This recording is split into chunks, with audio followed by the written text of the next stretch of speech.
Hello dear students, good morning. तो हम लोग आज का सेशन स्टार्ट करते हैं। कल जो प्रीवियस सेशन में हम लोग पढ़े थे resistivity, variation of resistivity with temperature and variation of resistance with temperature, ठीक है। मेटल्स के लिए पढ़े थे और हम लोग सेमीकंडक्टर के लिए पढ़े थे। सेमीकंडक्टर के लिए इन्वर्सली प्रोपोर्शनल हुआ था और मेटल्स के लिए लीनियर वेरी किया था, वो लीनियर वेरिएशन हुआ था उसमें। तो आज हम डिस्कस करते हैं। कल एनालिसिस एक ठो किए थे, इस पे क्या किए थे, जब अल्फा 0 डिग्री सेंटीग्रेड पे गिवन है, ठीक है, अल्फा एट 0 डिग्री सेंटीग्रेड पे है, लेकिन R1 50 डिग्री सेंटीग्रेड और R2 100 डिग्री सेंटीग्रेड पे ले गए। अल्फा पर 0 डिग्री सेंटीग्रेड पे है तो हमको फिर 0 डिग्री से ही स्टार्ट करना पड़ेगा। तब यहाँ पे 0 डिग्री सेंटीग्रेड पे हम लोग एक रेजिस्टेंस R0 ले लिए थे और यहाँ से यहाँ गए थे, फिर यहाँ से यहाँ गए थे। एक एनालिसिस ये करे थे। वन मोर एनालिसिस हम लोग करते हैं जिसमें कि बहुत ही अच्छा लगेगा, वो अच्छा कॉन्सेप्ट है। वो लास्ट क्लास में बहुत सारे न्यूमेरिकल्स किए थे, अभी भी करते हैं। पहले एक एनालिसिस कर लेते हैं हम लोग, फिर उसके बाद आगे बढ़ते हैं। आप लोग पहले मन लगाएंगे पढ़ने में, तभी तो बुझे क्या। तो देखिए, आप लोग इधर ध्यान दीजिएगा सारे बच्चे। हेलो। तो हम लोग आज का एनालिसिस देखते हैं। पहले न्यूमेरिकल एनालिसिस एक हम करते हैं, ये आपको बढ़िया लगेगा, ठीक है। एक न्यूमेरिकल एनालिसिस करते हैं, बहुत ही मस्त है। हाँ, पर समझने पर, जब आप अच्छे से समझ लेंगे तब आपको अच्छा लगेगा, ठीक है, तब आप खुश होएंगे। और यदि नहीं समझेंगे तो फिर मुंह लटकाए हुए रहेंगे। तो इधर देखिए, हम कह रहे हैं if two different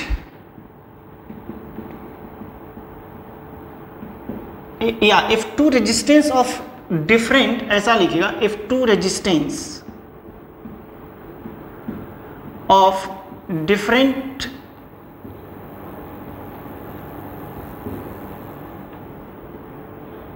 coefficient of resistance are combined, different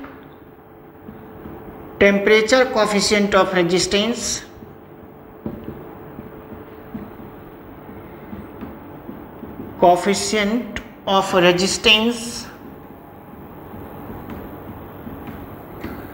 are combined। Clear है? ये एनालिसिस देखिए। इसके बाद हम लोग एक न्यूमेरिकल्स भी इस पे करेंगे, अच्छा लगेगा ये, ठीक है। If two resistance of different temperature coefficient of resistance R combined, different temperature coefficient of resistance means क्या, अल्फा, आर कंबाइंड है। तो आप यहां पे देखिए, इसको नोट कर लीजिएगा। हम यहां से स्टार्ट करते हैं। ये बहुत ही अच्छा लगेगा और बहुत भी मज़ा भी आएगा, लेकिन समझ के पढ़िएगा तो, ठीक है। अब यहां पे देखिएगा,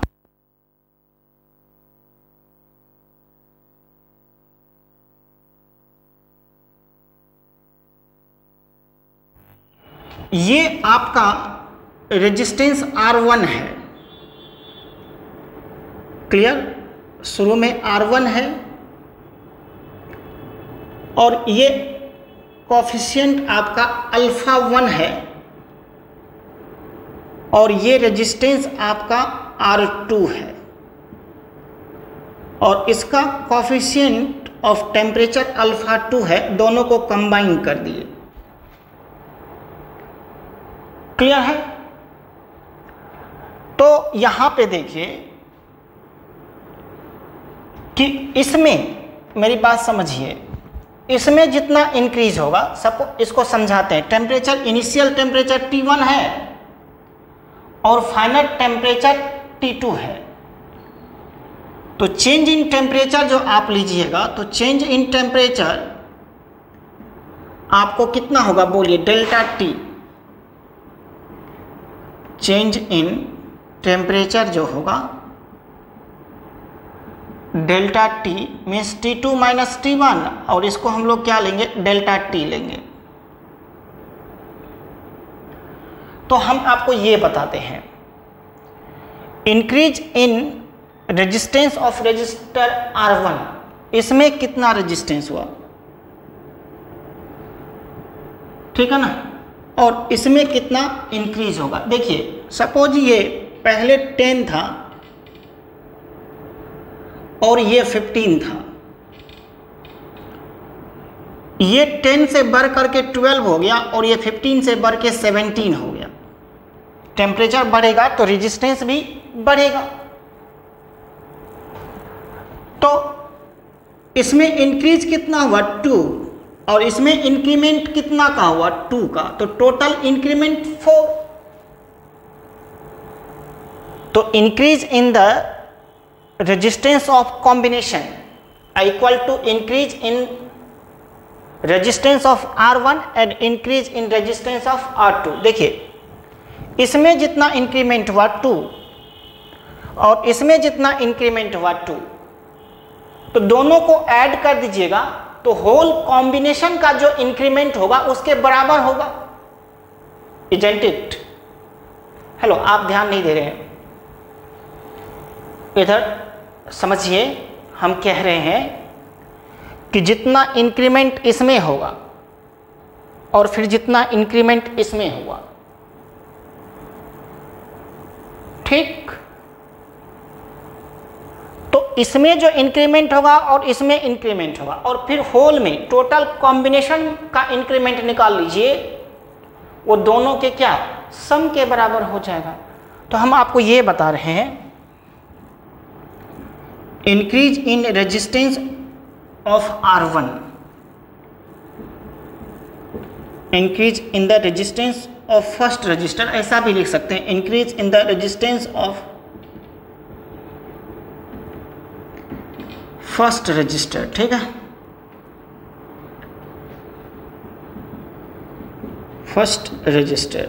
देखिए फर्स्ट का इंक्रीमेंट कितना होगा, यहां पे ध्यान दीजिएगा, RT equal to final RT equal to R1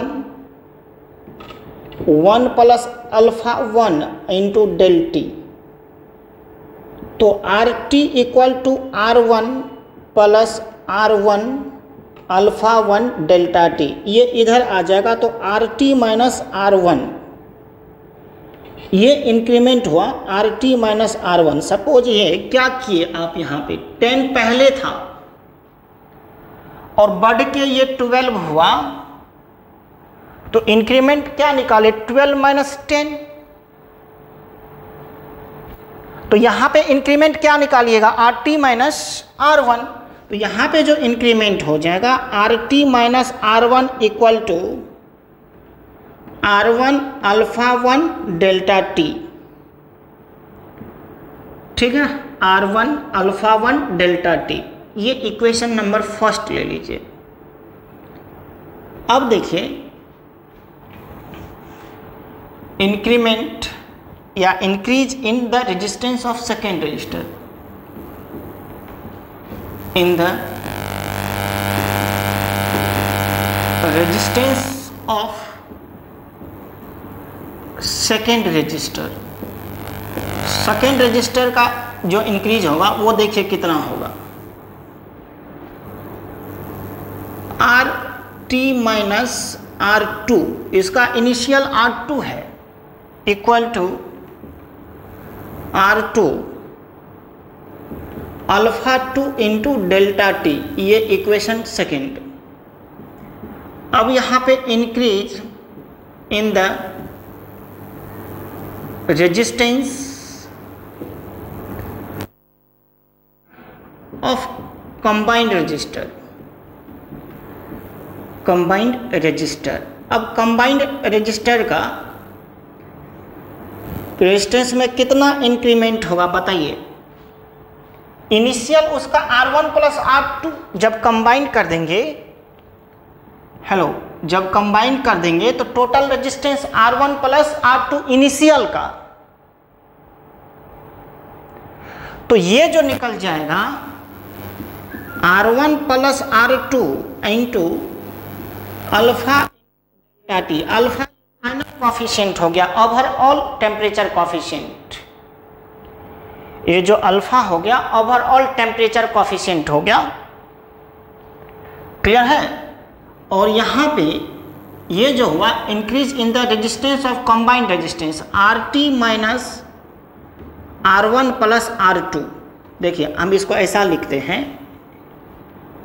RT equal to initial कितना है R1 plus R2 1 plus alpha into delta T, RT equal to R1 plus R2 plus R1 plus R2 into alpha delta T, ये इधर आएगा तो RT minus R1 plus R2 equal to R1 plus R2 into alpha delta T, ये increase in resistance हो गया किसका, final resistance का। देखिए इसको समझना पड़ेगा, इस पे एक न्यूमेरिकल भी कराते हैं तब जा करके और मज़ा आएगा, ठीक है ना। आपको ये यदि ध्यान से समझेंगे तब अच्छा लगेगा, ये यदि ऐसे आप देख रहे हैं तब फिर कोई फायदा नहीं होगा आपको। तो देखिए हम फिर से इसको रिपीट करते हैं, एक रेजिस्टेंस R1 है, एक रेजिस्टेंस R2 है इनिशियल में, और दोनों को कंबाइन कर दिए, टेम्परेचर बढ़ाए, तो जितना इसमें इंक्रीमेंट होगा उसको नोट कर लेंगे, फिर इसमें जितना इंक्रीमेंट होगा उसको नोट कर लेंगे, दोनों को ऐड कर देंगे तो ओवरऑल इंक्रीमेंट के बराबर हो जाएगा। तो इसका कॉफिशिएंट अल्फा 1 है, इसका टेम्परेचर कॉफिशिएंट अल्फा 2 है, हेलो। तो change in temperature T2 minus T1, ये तो डेल्टा टी से इसको हम लोग डिनोट कर लिए। अब increase in the resistance of first register, मान लीजिए R1 आपका एक एग्जाम्पल से बताए कि R1 आपका यहाँ पे 10 है, इंक्रीज होके 12 हो गया, तो चेंज इंक्रीज कितना हुआ 2 का, 12 माइनस 10, तो R1 से ये RT हो गया, तो इंक्रीज कितना हुआ RT माइनस R1, और यहाँ पे इंक्रीज कितना हो जाएगा RT माइनस R2। तो देखिए यहाँ पे increase in the resistance of first register, तो RT माइनस R1 क्या निकल गया, R1 alpha 1 delta T, increase in the resistance of second register RT minus R2 equal to R2 alpha 2 delta T. फिर यहाँ पे देखिए increase in the resistance of combined register RT equal to उसका initial total कितना था, R1 plus R2 initial है, combine जब कर दिए, ऐसे सीरीज में कॉम्बिनेशन है तो सीरीज में कैसे जोड़ते हैं R1 प्लस R2, तो R1 plus R2 into 1 plus alpha delta T, है ना। तो ये R1 plus R2 into 1, R1 plus R2 हो गया, फिर R1 plus R2 into alpha delta T, अब ये इधर माइनस हो गया तो RT minus R1 plus R2, ये R1 plus R2 delta T, ये इंक्रीज इन क्या हुआ, देखिए जो बढ़ा RT, और ये क्या हुआ R1 प्लस R2 जो इनिशियल था टोटल, तो ये increase in resistance of combination equal to R1 plus R2 alpha delta T. अब जो आप कहिएगा आप क्या लिखिएगा, increase in resistance of combination, increase in resistance of combination equal to क्या लिखेंगे आप बताइए, आप यह नहीं लिखेंगे increase in resistance of first register plus increase in the resistance of second register, ठीक है। तो आप इसको पहले क्या करिए, नोट कर लीजिए, जल्दी करिएगा नोट, ठीक है।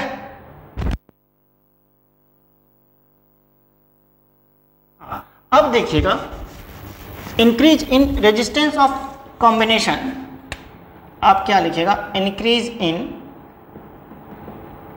Resistance of combination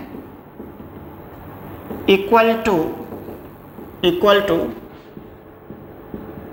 increase in resistance of R1 plus increase in resistance of R2, increase इन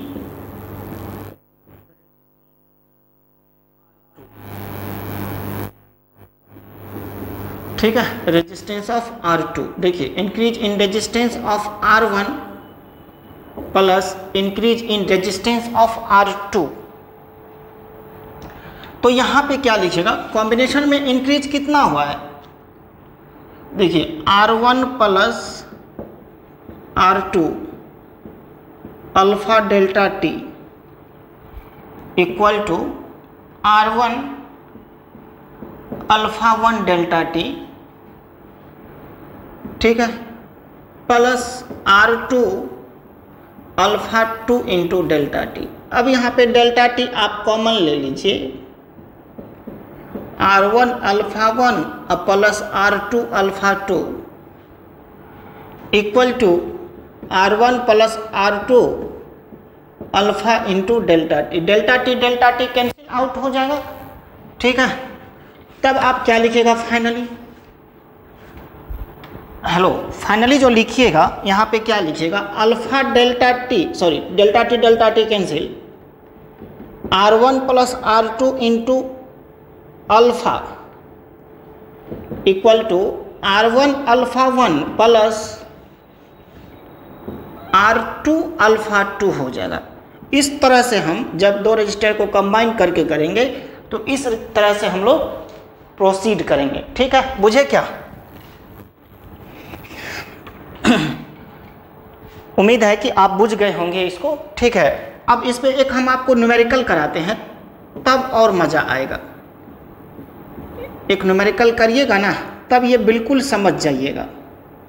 इसको नोट कर लीजिएगा, हम एक न्यूमेरिकल कराते हैं, है ना।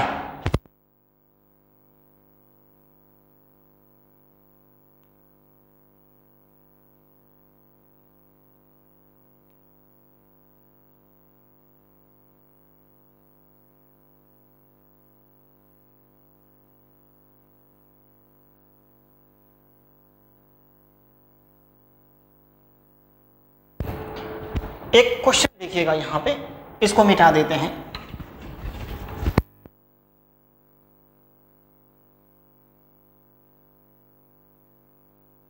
एक न्यूमेरिकल है, हेलो, एक न्यूमेरिकल क्या है, एक रेजिस्टेंस है अल्फा 1 है 0.004 पर डिग्री सेंटीग्रेड, दूसरा है अल्फा 2 इक्वल टू 0.0002 पर डिग्री सेंटीग्रेड। ये R1 2 ओम है और ये R2 क्या लिखिएगा, ये R2 जो है ये निकालना है, फाइंड आउट करना है R2। और ओवरऑल अल्फा जो है गिवन है 0.006 पर degree centigrade. Overall alpha, combination का अल्फा दिया हुआ 0.006 पर डिग्री सेंटीग्रेड, है ना। तो आपको ये कंप्लीट करना, निकालना है। आप कैसे निकालिएगा बोलिए? तो find the value of resistance, ये R2 फाइंड आउट करना है। तो आप क्या करिएगा, फर्स्ट में जो चेंज होगा, देखिए ओवरऑल, तो ओवरऑल क्या बताए थे, R1 plus R2 into alpha, ठीक है ना, R1 अल्फा 1 प्लस यहाँ पे क्या R2 अल्फा 2, यही इक्वेशन हम आपको बताए थे अभी। जस्ट इसके पहले जो एनालिसिस किए तो जस्ट आप सीखे थे R1 plus R2 into alpha equal to R1 alpha 1 plus R2 alpha 2, या नहीं तो आप प्रोसीड कर लीजिए। Delta R dash final equal to delta R1 plus delta R2। नहीं समझे, ये फर्स्ट का, ये सेकेंड का, ये ओवरऑल। तो ये क्या लिखेंगे, R1 plus R2 alpha delta T, ये क्या लिखेंगे R1 alpha 1 delta T plus R2 alpha 2 delta T cancel out, है ना। अब यहाँ पे क्या लिखेंगे R1 plus R2 into alpha equal to R1 alpha 1 plus R2 alpha 2। आप R1 है 2 प्लस R2 अल्फा है 0.0006 equal to 2 into 0.004 plus R2 into 0.0002 है। इसको 2 से मल्टीप्लाई कर दीजिए तो 2 इंटू 0.0012 हो जाएगा। सॉरी, इसको मल्टीप्लाई कर दीजिएगा तो 6 2 जा 12 हो जाएगा, तो 0.0012 प्लस 0.006 R2 इक्वल टू, इसको मल्टीप्लाई करिए 0.008 हो जाएगा, प्लस ये R2 इंटू 0.0002 होगा। अब ये R2 इधर ले आइए, इसको उधर ले जाइए, ठीक है, या इसको इधर ले आइए, उसको उधर ले, जैसे आपको करना है वैसे कर लीजिए, ठीक है, और इसको सॉल्व कर लीजिएगा, R2 आपको निकल जाएगा। क्लियर है, इसको जल्दी करिए, नोट करिएगा, समझ गए ना ये। अरे बुझे क्या,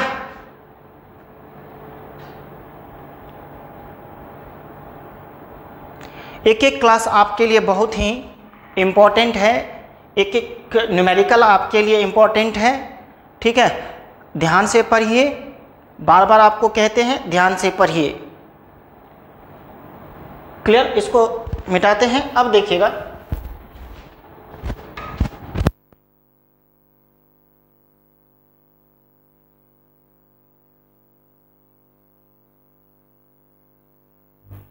थर्मिस्टर। देखिए थर्मिस्टर जो है ना, ये हीट सेंसिटिव रेजिस्टेंस है। जैसे हम आपको याद करिए पिछला क्लास जहाँ पे हम आपको 11th में ये पढ़ाए थे कि थर्मामीटर में मरकरी भी यूज होता है, रेजिस्टेंस थर्मामीटर होता है, उसी रेजिस्टेंस थर्मामीटर में हम लोग थर्मिस्टर यूज करते हैं। एक तरह से ये रेजिस्टेंस है, ये जो कि हीट को सेंस करता है।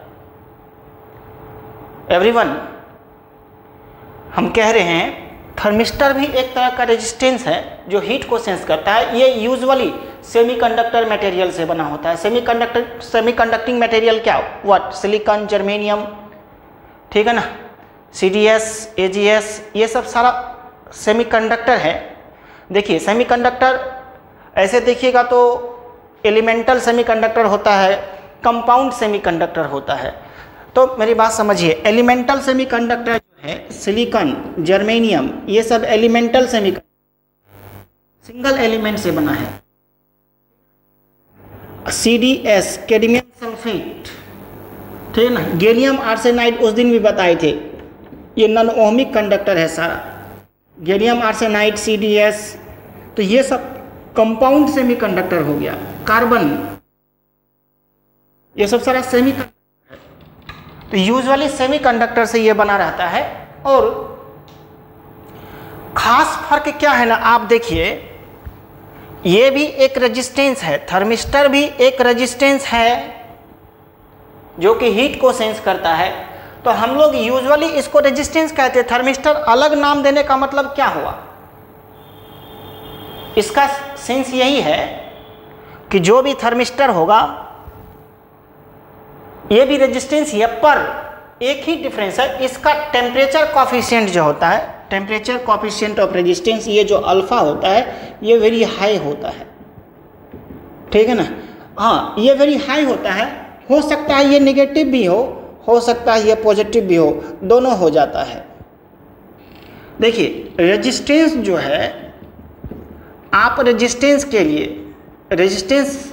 के लिए जो देखें, मेटल के केस में वो पॉजिटिव था, कंडक्टर के केस में, सेमीकंडक्टर के केस में नेगेटिव था अल्फा। याद है आपको पिछला क्लास? आप लोग पिछला क्लास को कंप्लीट करके नहीं रखते हैं, उसको कंप्लीट करिए। हम ये कह रहे हैं कि थर्मिस्टर भी एक रेजिस्टेंस ही है, ठीक है, जो हीट को सेंस करता है। तो रेजिस्टेंस और थर्मिस्टर में एक फ़र्क है, इसका अल्फा का वैल्यू जो है ना बहुत ही हाई होता है, और वो नेगेटिव भी हो सकता है और पॉजिटिव भी हो सकता है। नेगेटिव हाई होता है और पॉजिटिव हाई होता है। तो जिसका नेगेटिव होता है, देखिएगा कि आप थर्मामीटर क्या करते हैं, आप बॉडी में लगाते हैं, क्या चीज़ मापने के लिए? टेम्परेचर नापने के लिए। टेम्परेचर जो मेजरमेंट करते हैं, थर्मामीटर लगाते हैं। तो देखिए आपका जो मरकरी थर्मामीटर है, ध्यान से सुनिएगा, मरकरी थर्मामीटर जो है, जो आप यूजुअली घर में यूज करते हैं बुखार मापने के लिए, बुखार कितना है, बुखार मतलब आपके बॉडी का टेम्परेचर मापने के लिए, जब आपको फीवर आता है तो उसमें क्या होता है, स्मॉल रेंज को मरकरी थर्मामीटर मेजरमेंट नहीं कर सकता है। स्मॉल रेंज को, जैसे कि आप यहाँ पे देखिए 94 डिग्री सेंटीग्रेड है और 94.002 डिग्री सेंटीग्रेड है, तो इसमें डिफरेंस नहीं कर पाएगा कौन? मरकरी थर्मामीटर, जो घर में आप यूज करते हैं, डोमेस्टिक यूज के लिए जो होता है। तो ये स्मॉल रेंज का स्मॉल चेंज को मरकरी थर्मामीटर मेजरमेंट नहीं कर पाता है, तो उसके लिए हमको चाहिए रेजिस्टेंस थर्मामीटर। तो वो जो रेजिस्टेंस थर्मामीटर होता है वो थर्मिस्टर डाला होता है उसमें, और उस थर्मीटर का अल्फा जो होता है वेरी हाई नेगेटिव होता है। अल्फा जो होता है नेगेटिव होता है और ये बहुत ही हाई होता है। तो ये क्या होता है, बहुत हाई होने की वजह से नेगेटिव है, तो टेम्परेचर बढ़ेगा तो रेजिस्टेंस घट जाएगा। टेम्परेचर बढ़ेगा तो उसका रेजिस्टेंस घट जाएगा, है ना। तो हाई अल्फा का वैल्यू हाई होने के वजह से थोड़ा भी टेम्परेचर में चेंज होता है, स्मॉल चेंज होता है, तो उसको ये डिटेक्ट कर लेगा कौन? थर्मिस्टर। इसलिए हम लोग लो टेम्परेचर को मेजरमेंट करने के लिए हम लोग रेजिस्टेंस थर्मामीटर यूज करते हैं। लो टेम्परेचर को मेजरमेंट करने के लिए रेजिस्टेंस थर्मामीटर यूज करते हैं, जिसमें कि थर्मिस्टर लगा होता है। अरे आप लोगों को क्लियर हुआ क्या? बुझे क्या? हेलो, ध्यान दीजिए तब समझ पाएंगे। हम बार बार कहते हैं ध्यान दीजिए, इधर समझिए। चुपचाप ऐसे नहीं सिर्फ ओपन करके और चुपचाप बैठे रहिए, ठीक है। दिमाग कहीं और है, ठीक है। दिमाग कहाँ रहेगा? चैट नहीं कर पा रहे हैं तो मैसेज नहीं कर पा रहे हैं, दिमाग वहाँ होगा। तो वहाँ से दिमाग हटा के रखिए कुछ देर के लिए, जब तक क्लास करते हैं, है ना, तब जा कर के पढ़ाई अच्छी हो पाएगी। चैट तो फिर ज़िंदगी भर करते रह जाएंगे, फिर पढ़ाई का टाइम नहीं मिलेगा, बाद में फिर ये थर्मिस्टर नहीं पढ़ेंगे आप, है ना, पर चैट कर सकते हैं। तो देखिए इधर ध्यान दीजिएगा, हम क्या कह रहे हैं, थर्मिस्टर एकदम बिगिनिंग से फिर से रिपीट कर रहे हैं। थर्मिस्टर एक रेजिस्टेंस है, ठीक है, पर यही फ़र्क है कि थर्मिस्टर का टेम्परेचर कोएफिशिएंट वेरी हाई होता है, ठीक है, और ये हीट को सेंस करता है। यूजुअली ये सेमीकंडक्टिंग मटेरियल का बना होता है। क्लियर है? थर्मिस्टर आपको रिमोट सेंसिंग में भी यूज करते हैं। थर्मिस्टर वाइंडिंग, ट्रांसफार्मर और मोटर का जो वाइंडिंग होता है ना, उसको प्रोटेक्ट करने के लिए करते हैं, ठीक है, और स्मॉल चेंज इन टेम्परेचर को भी डिटेक्ट करने के लिए हम लोग यूज करते हैं, और रेजिस्टेंस थर्मामीटर में इसको यूज करते हैं। क्लियर हुआ? तो हम यहाँ पे लिखेंगे एक दो लाइन लिख लेते हैं तब जा करके इसको देखिएगा। Thermistor is a heat sensitive register. Heat sensitive resistance लिख लीजिएगा, heat sensitive resistance usually made of, ठीक है, semiconducting material.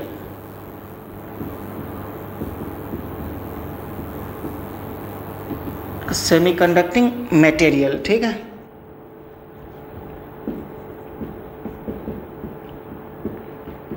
The temperature coefficient of resistance, the temperature coefficient of resistance of thermistor is very high. Thermistor is very high. Clear हुआ? The temperature coefficient of resistance of thermistor is very high. अब यहाँ पे negative भी हो सकता है, positive भी हो सकता है। There are two kind of thermistor. एक वैसा थर्मिस्टर जिसका नेगेटिव टेम्परेचर कोफिशिएंट हो सकता है, और दूसरा काइंड है पॉजिटिव अल्फा भी हो सकता है, पॉजिटिव टेम्परेचर कोफिशिएंट भी हो सकता है। समझ गए? One kind of thermistor has, ऐसा लिख देंगे, one kind of thermistor has high negative temperature coefficient,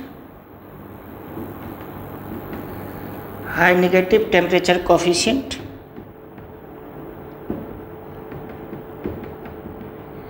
and other kind has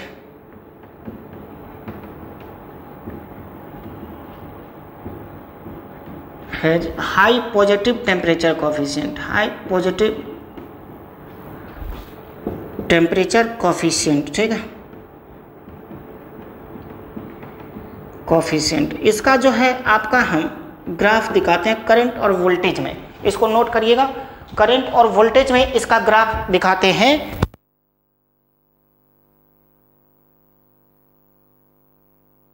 अब देखिए इसका ग्राफ,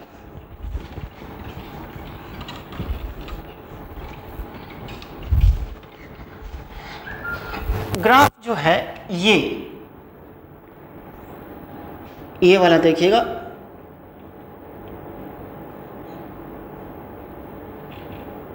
ये वोल्टेज है,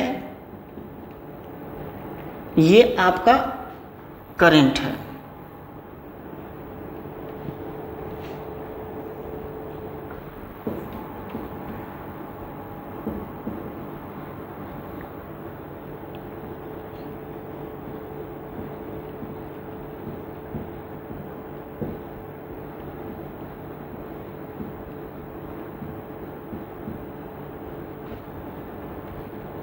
देखिए ये जो होगा ना, ये ऐसा होगा, वोल्टेज और करंट में ये ऐसा ग्राफ हो जाएगा यहाँ थर्मिस्टर के लिए।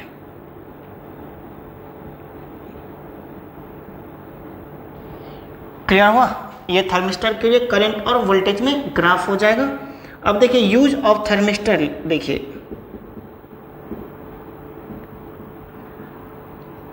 थर्मिस्टर, देखिए फर्स्ट एप्लीकेशन देखिएगा,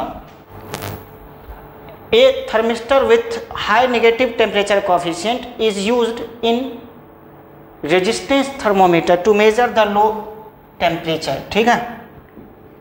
a thermistor with high negative temperature coefficient, high negative temperature coefficient, ठीक है, temperature coefficient is used in resistance thermometer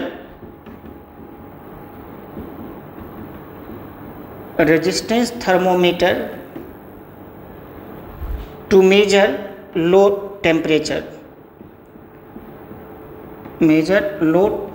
clear हुआ। दूसरा क्या लिख लीजिएगा, दूसरा यूज जो होगा, a thermometer can B small change in temperature, ठीक है, इसको नोट कर लीजिए, इसको नोट कर लीजिएगा प्लीज, ठीक है। अब यहां पे देखिएगा नेक्स्ट यूज जो है,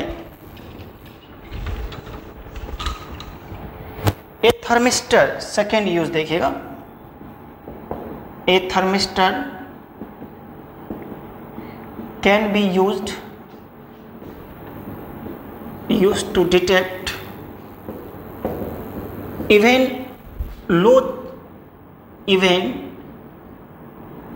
very small change in temperature, ठीक है। Thermistors are used in remote sensing, third में थर्मिस्टर्स, देखिए एक्चुअली ये जो है ना नाइक्रोम से मिला करके, मतलब सेमीकंडक्टिंग मटेरियल जो है ना उससे बनता है। पहले इसको यूज एप्लीकेशन पहले लिखवा देते हैं। Thermistors are used in remote sensing, ठीक है। अब देखते हैं, आप जो वो बनाए रहते हैं, देखते हैं कहीं कहीं जो लगा रहता है अलार्म, जो टेम्परेचर बढ़ता है या आप स्मोक कर टेम्परेचर जो बढ़ता है तो वो कैसे डिटेक्ट करता है टेम्परेचर को, तो वहाँ पे थर्मिस्टर लगा रहता है, ठीक है। फोर्थ में लिखेगा thermistors are use to protect, thermistors are used to protect winding of transformer, जो में कॉपर कॉइल का वाइंडिंग रहता है तो वहां पे टेम्परेचर को ये सेंस, जब टेम्परेचर अधिक हो जाता है तो ऑटो कट हो जाता है, या उसको प्रोटेक्ट करने के लिए इसको हम लोग यूज करते हैं। Thermistors are use to protect क्या, वाइंडिंग ऑफ ट्रांसफॉर्मर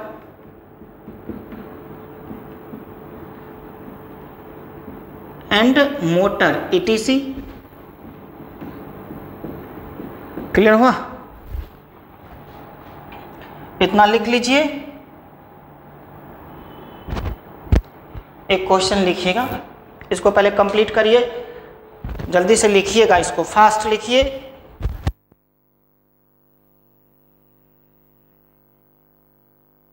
हाँ देखिए, इसको मिटा देते हैं। अब देखिएगा नेक्स्ट एक दो ग्राफ हम लोग ड्रॉ कर लेते हैं, ठीक है, तब कॉम्बिनेशन पढ़ेंगे हम लोग। एक दो ग्राफ देखिएगा। एक क्वेश्चन है, ड्रॉ ए ग्राफ, दो तीन ग्राफ देख लेते हैं। To show the variation of resistance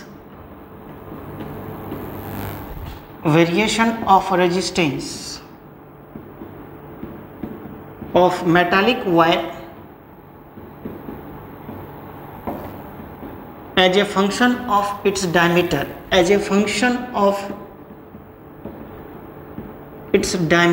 ठीक है।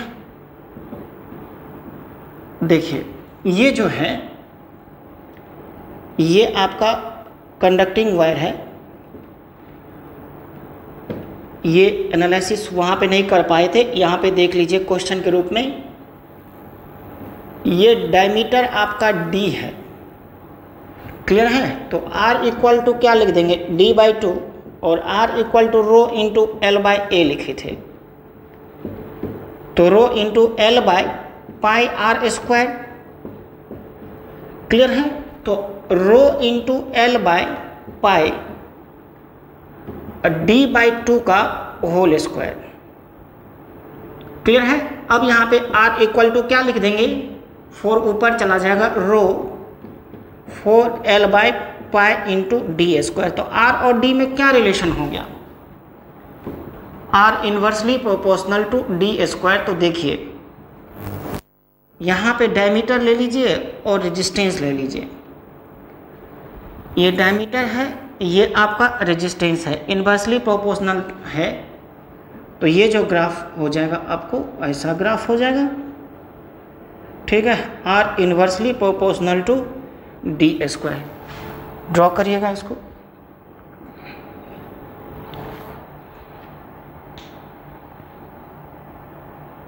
लिख लिए। एक क्वेश्चन और लिखिएगा, ठीक है। Just a minute.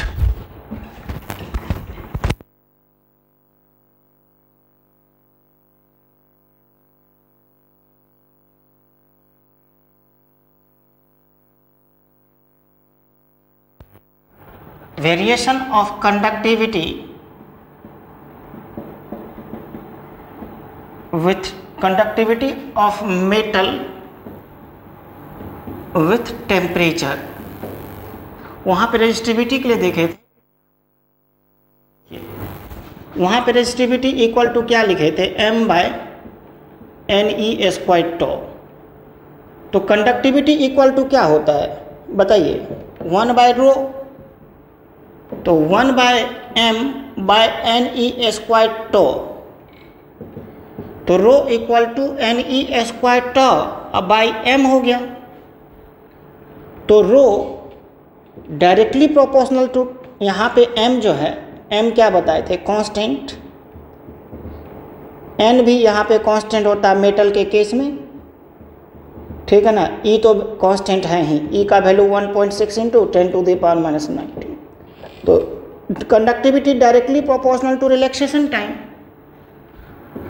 तो टेम्परेचर बढ़ाने से टाइम घटता है तो घटेगा, हम जैसा कि पहले पढ़े थे, when the temperature of metal increases the relaxation time decreases, ठीक है। यहाँ पे ऑन इंक्रीजिंग द टेम्परेचर,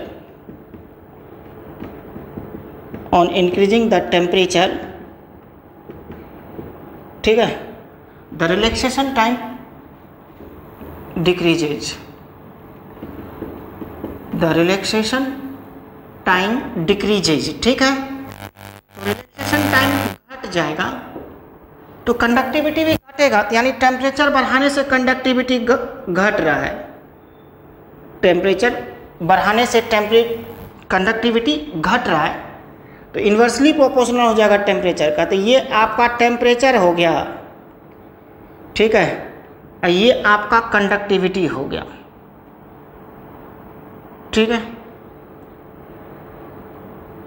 ये कंडक्टिविटी हो गया और ये टेम्परेचर हो गया। तो ये जो ग्राफ हो गया इन्वर्सली प्रोपोर्शनल है, तो ये भी ग्राफ आपका ऐसे हो जाएगा।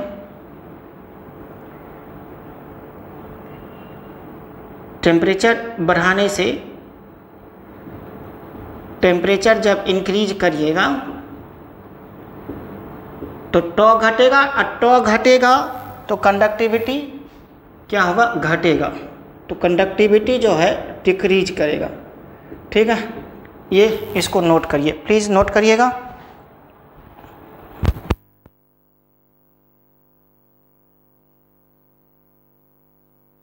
हाँ चलिए अब कॉम्बिनेशन ऑफ रेजिस्टेंस पढ़ते हैं, क्लियर है ना।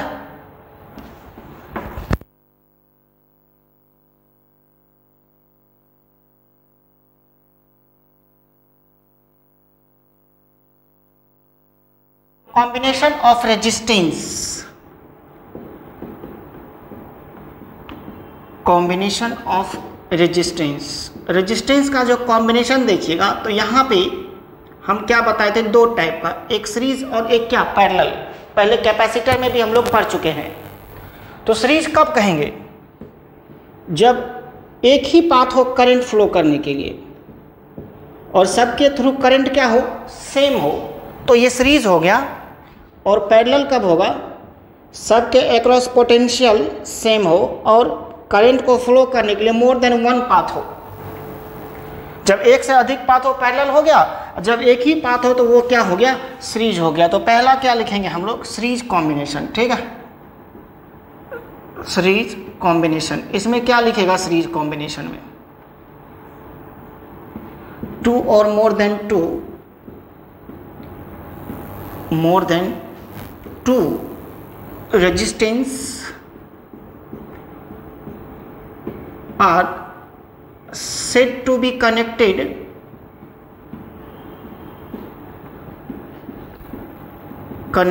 in series if the current flowing through each resistor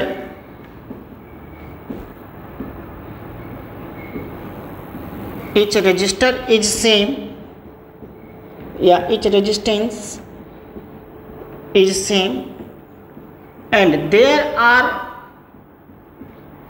only there is only one path to flow the current। Clear हो गया। अब यहाँ पे देखिएगा, मान लेते हैं 3 रेजिस्टेंस है R1 और R2 R3, जिसको हम लोग सीरीज में कनेक्ट कर देते हैं, तब उसका टोटल रेजिस्टेंस कितना होगा। ठीक है, तो ये आपका सीरीज कॉम्बिनेशन हो गया। तो यहाँ पे लिख देते हैं, let 3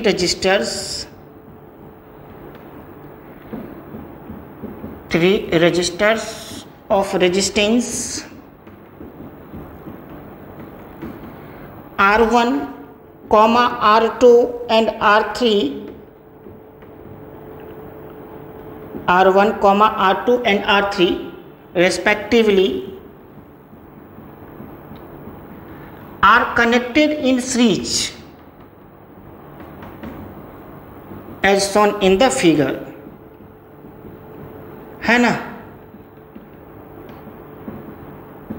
as shown in the figure। अब यहाँ पे देखिएगा, इसको नोट करिए, हम फिगर ड्रॉ करके हम इसका सीरीज के लिए हम आपको इक्विवेलेंट रेजिस्टेंस निकाल करके बताते हैं। फिगर ड्रॉ करिएगा, सॉरी इसको लिखिए। हाँ,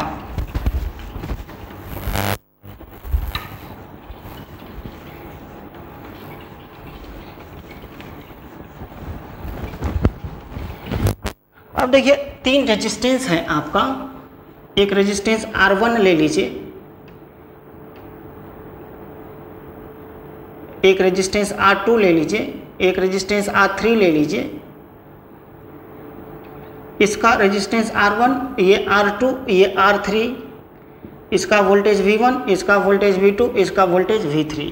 देखिए एक ही पाथ है, और यहाँ से एक बैटरी ऐड कर दीजिए इसमें, जिसका पोटेंशियल V है। तो ये V1 जो है, यहाँ से यहाँ तक फर्स्ट मान लीजिए, यहाँ से यहाँ तक V1 हो गया, फिर यहाँ से यहाँ तक क्या हो गया, V2 हो गया, यहाँ से यहाँ तक V3 हो गया।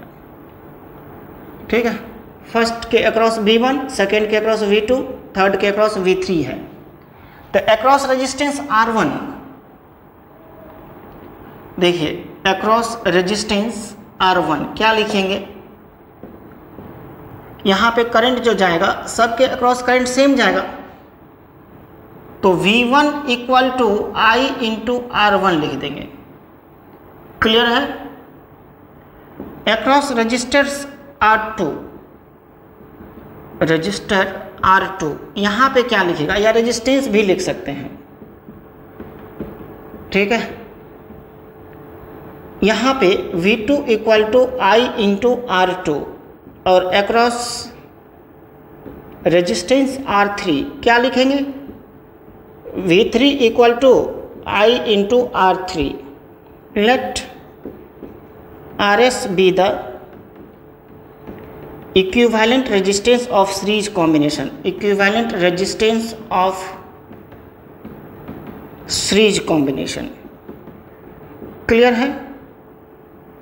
तो टोटल करंट कितना है I, टोटल वोल्टेज कितना है V, टोटल वोल्टेज V है, टोटल करंट I है। तो आप जो लिखिएगा V equal to I into RS, total resistance हम लोग तीनों मिला करके RS मान लिए है। तो V equal to V1 plus V2 plus V3, तो IRS equal to IR1 plus IR2 plus IR3, यहाँ से I कैंसिल आउट हो जाएगा, तो RS equal to R1 plus R2 plus R3। ठीक है, ये आपका हो गया सीरीज के लिए RS equal to R1 plus R2 plus R3 for n resistance. ठीक है, for number of n resistance या for n resistance RS equal to क्या लिखिएगा, R1 plus R2 plus R3 plus plus plus Rn लिख दीजिएगा। ठीक है, जब यहाँ पे आइडेंटिकल हो जाएगा तब क्या होगा, पहले इतना तो नोट करिए, इतना तो नोट कर लीजिएगा। अब देखिए, फॉर आइडेंटिकल रेजिस्टेंस जब आइडेंटिकल हो जाएगा तब देखिए क्या होगा। फॉर आइडेंटिकल एंड रेजिस्टेंस, जब आइडेंटिकल हो जाएगा तब क्या लिखिएगा। आइडेंटिकल का मतलब क्या, R1 जो है equal to R2 equal to R3 equal to Rn equal to R हो जाएगा। क्लियर है, तो RS equal to R1 plus R2 plus R3 plus plus क्या लिखे हैं, Rn लिखे हैं, तो R1 के बदले भी R plus R plus R plus plus कहाँ तक, ये n टर्म्स तक है ना। आप यहाँ पे R कॉमन ले लीजिए, तो 1 प्लस 1 प्लस 1 प्लस कहाँ तक, n टर्म्स तक, तो ये n हो जाएगा। तो ये क्या लिखिएगा, n into R. RS equal to क्या हो गया, n इंटू आर। यहाँ पे सीरीज में जोड़ने से रेजिस्टेंस बढ़ रहा है, वहाँ पे याद है कैपेसिटेंस को जब हम सीरीज में जोड़े थे, याद रखिएगा थोड़ा सा, CS equal to C by N हो गया था, यानी कैपेसिटेंस वहाँ पे घट गया था। आइडेंटिकल कैपेसिटर के लिए CS equal to C by N निकाले थे, वहाँ N से डिवाइड हो गया था, यहाँ N से मल्टीप्लाई हो गया, यानी सीरीज में जोड़ने से रेजिस्टेंस बढ़ जाता है और कैपेसिटेंस घट जाता है। क्लियर हुआ क्या, अरे समझे क्या। तो आप इसको आइडेंटिकल के लिए लिख लीजिए RS equal to NR। Clear है,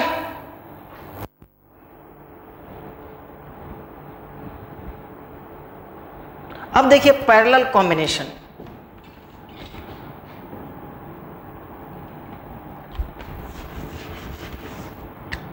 पैरेलल कॉम्बिनेशन, पैरेलल कॉम्बिनेशन क्या कहेंगे, सेकेंड वन पैरेलल कॉम्बिनेशन। इसमें क्या होगा, सबके अक्रॉस पोटेंशियल डिफरेंस सेम होगा और करंट फ्लो करने के लिए मोर देन वन पाथ होगा। ठीक है, पैरेलल कॉम्बिनेशन लिखिएगा, इसको कंप्लीट कर देते हैं। लिखिए, टू और more than two resistance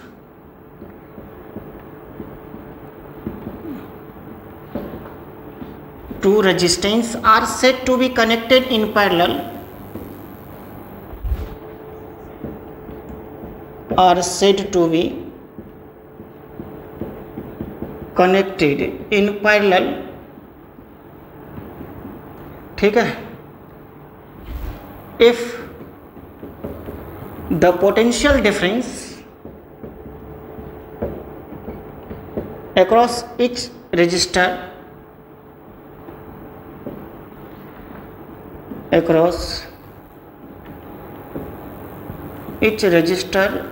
is same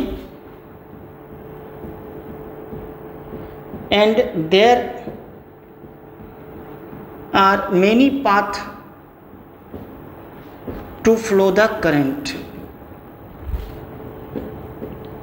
flow the क्या लिखेंगे, करंट। अब यहां पे देखिएगा, let three resistance R1, R2 and R3 are connected in parallel। Let three resistance R1, R2 and R3 are connected in parallel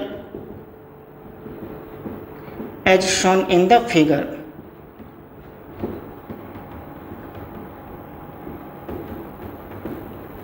समझे क्या? Clear हो गया?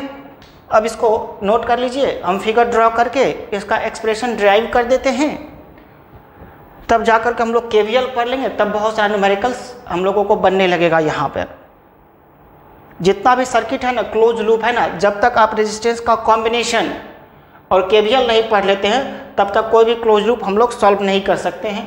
कोई भी नेटवर्क का करंट निकालने के लिए हमको केवीएल चाहिए और कॉम्बिनेशन चाहिए। ये दो हम लोग कंप्लीट कर लेते हैं तब जाके प्रोसीड करेंगे, तब बहुत सारे न्यूमेरिकल्स हो जाएगा।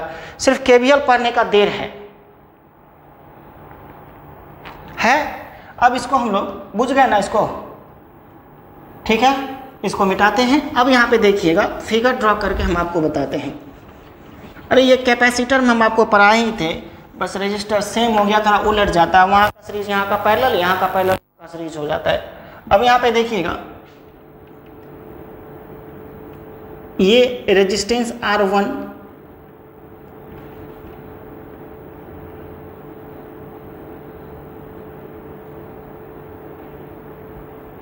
ये रेजिस्टेंस R2, ये रेजिस्टेंस क्या लिखिएगा R3।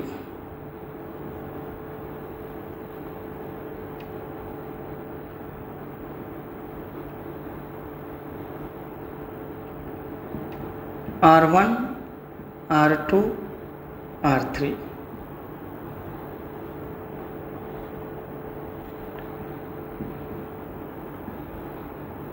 ये करंट I गया, ये करंट का डिस्ट्रीब्यूशन हो जाएगा I1, I2, I3, ठीक है। यहाँ पे अक्रॉस रेजिस्टेंस R1 क्या लिखेंगे बोलिए? R1 के अक्रॉस लेंगे तो पोटेंशियल डिफरेंस तो सबके अक्रॉस सेम होगा, तो V equal to I1 R1, तो I1 equal to V by R1, equation number 1। फिर देखिए अक्रॉस रेजिस्टेंस R2, ठीक है ना, यहाँ पे क्या करिएगा, अक्रॉस रेजिस्टेंस R2 तो V equal to I2 into R2, तो I2 equal to V by R2, equation number 2। अब अक्रॉस रेजिस्टेंस R3, यहाँ पे क्या लिखेंगे? आप तेज हैं, आप खुद ही बहुत तेज है, फास्ट कर लीजिए। क्या हो जाएगा? I3 equal to V by R3 होगा। Let RP be the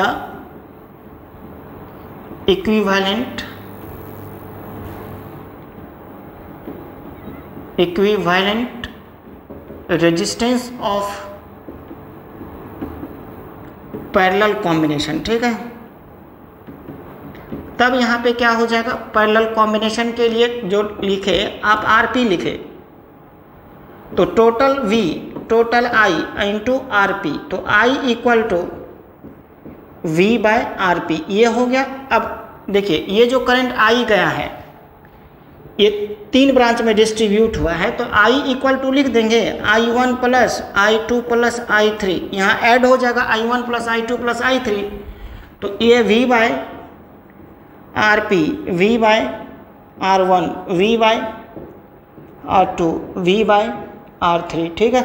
V common ले लीजिए, 1 by RP equal to 1 by R1 plus 1 by R2 plus 1 by R3। Complete करिए, इसको लिखिएगा, थोड़ा जल्दी लिखिए।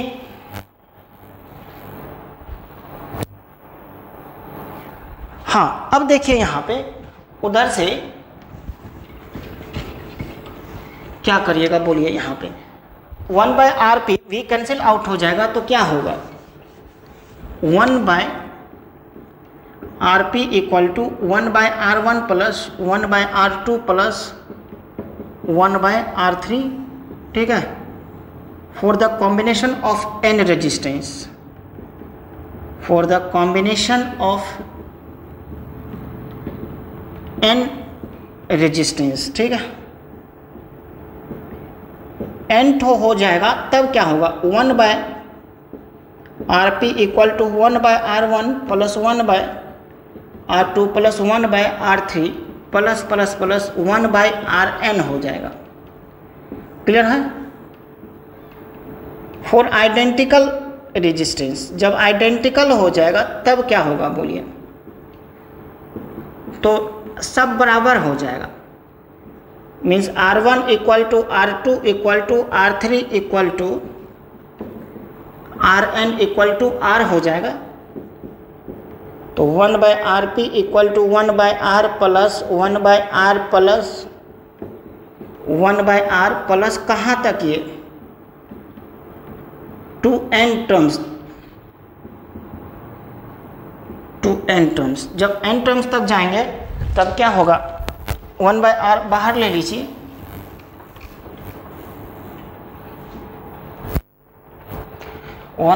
बाहर ले लीजिएगा,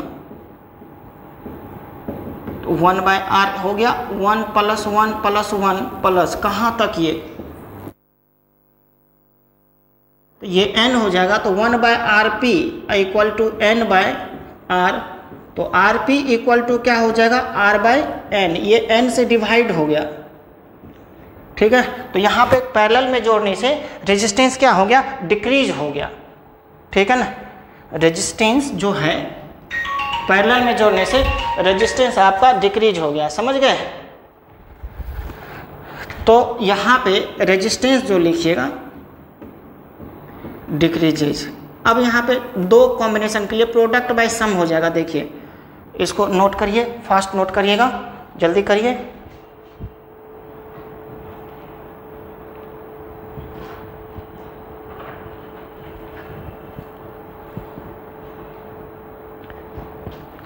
कॉम्बिनेशन के लिए फास्ट करने के लिए, टाइम बचाने के लिए देखिएगा, दो रेजिस्टेंस का कॉम्बिनेशन लेते हैं हम लोग टाइम बचाने के लिए, टाइम सेव करने के लिए प्रोडक्ट वाइज सम कर देंगे, ठीक है। यहाँ पे हम लिख करके दिखा देते हैं।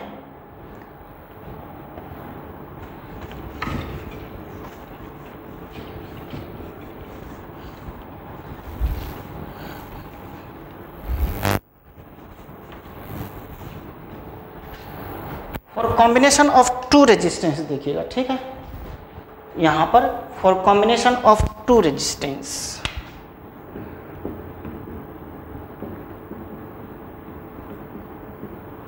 For combination of two resistance, ठीक है। 1/Rp equal to 1/R1 plus 1/R2। देखिए ये एलसीएम ले लीजिए, R1 इंटू R2, यहाँ पे R1 प्लस R2 या R2 प्लस R1 लिखिए या R1 प्लस R2 लिखिए। तो Rp इक्वल टू यहाँ पे क्या हो जाएगा, R1 into R2 by R1 plus R2, product by sum हो गया। ये चीज़ कैपेसिटर में क्या चीज़ में करते थे, प्रोडक्ट बाय सम, सीरीज में, ठीक है ना। यहाँ पे क्या चीज़ में करना पड़ा, पैरेलल में प्रोडक्ट बाय सम कर देंगे फास्ट करने के लिए, ठीक है। जैसे 6 और 3 रहा, तो 6 इंटू 3 बाय 6 प्लस 3, तो कितना होगा 18/9, तो ये 2 हो जाएगा, 2 ओम। समझे क्या, इसको कंप्लीट करिए, यहाँ तक लिखिएगा, जल्दी लिखिए।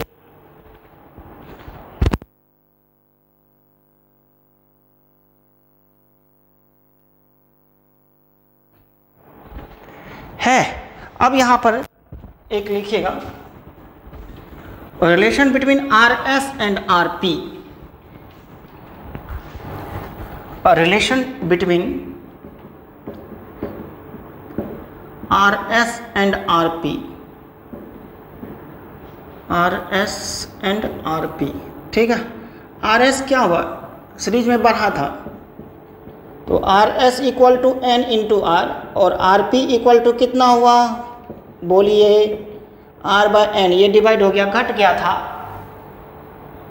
तो RS/RP कर दीजिए इक्वल टू NR/R/N, N ऊपर चला जाएगा तो N² R/R, ये कैंसिल आउट हो जाएगा, ये RS/RP।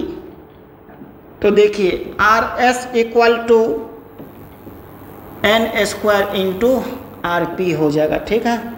इसको कंप्लीट करिए। ये RS और RP में आपका रिलेशन निकल गया। अब इस पे भी हम लोग एनालिसिस करेंगे, पहले कुछ छोटा छोटा न्यूमेरिकल्स कर लेंगे, तब इसमें हम लोग एनालिसिस स्टार्ट करेंगे, ठीक है। धीरे धीरे न्यूमेरिकल्स भी हम लोग साथ साथ करते जाएंगे। एनसीईआरटी और जितना भी सारा कंपटीशन का न्यूमेरिकल है सारा भी हम लोग करते जाएंगे, ठीक है। और घर में थोड़ा सा मेहनत करिए आप लोग।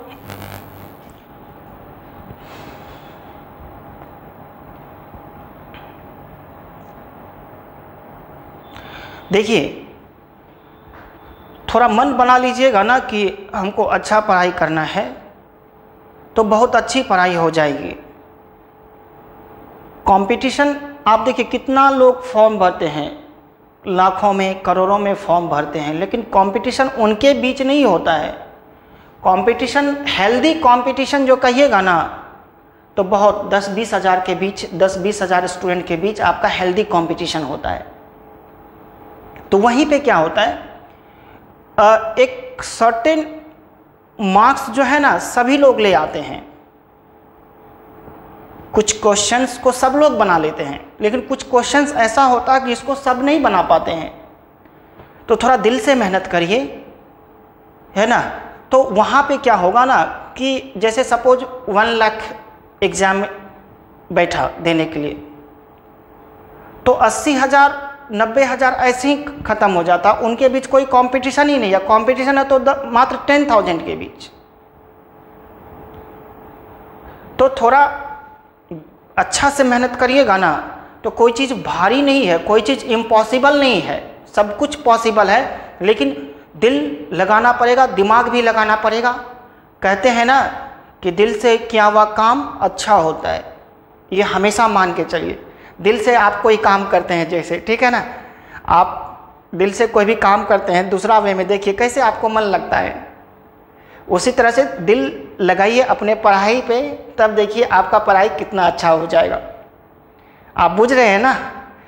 तो चलिए आज यहाँ तक क्लास हम लोग ख़त्म करते हैं। फिर नेक्स्ट सेशन में आएंगे तो इस पर हम लोग एनालिसिस करेंगे और इस पर जितना क्वेश्चन होगा उसको सॉल्व करेंगे। धीरे धीरे हम लोग न्यूमेरिकल्स भी बनाते जाएंगे। क्लियर है बात। तो चलिए आज यहाँ तक रहने देते हैं। आप सबों को धन्यवाद।